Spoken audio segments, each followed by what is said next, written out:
up next, from 1969, here's our first look at a Ford Torino Cobra Fastback.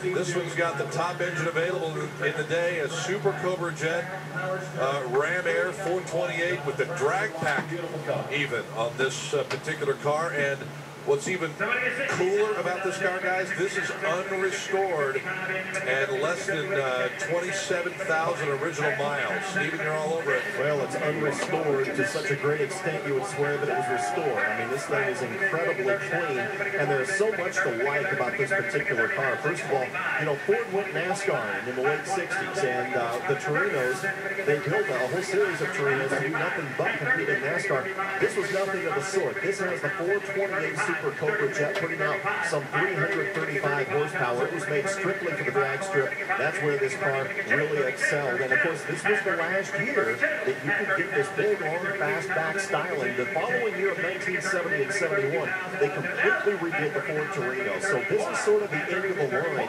for the early Fairlane, Galaxy, / everything else model Torinos that emerged from the mid-size Fords of the early 60s. And it's a gorgeous model. And this car is a sleeper. I mean, it's the telephone company green. It's not slathered with details and graphics and scoops and crazy stuff.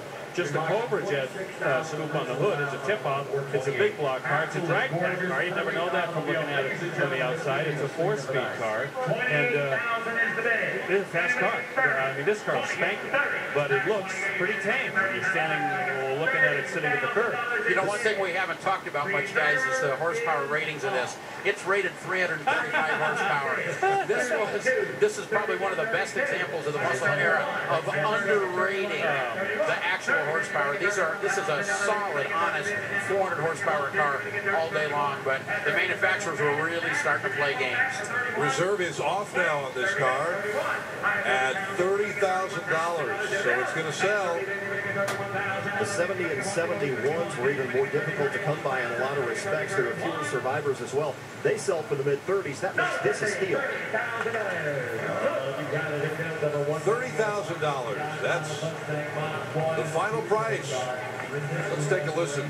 Steven, go ahead. Stick that mic in there. That is a sweet sound, ladies and gentlemen. I'm sorry, guys. That's music. that is music. Very nice. Foreigner never put anything out quite that sweet. No, and you are preaching to the choir, Stephen. We love it. All right, guys. Here's another one of our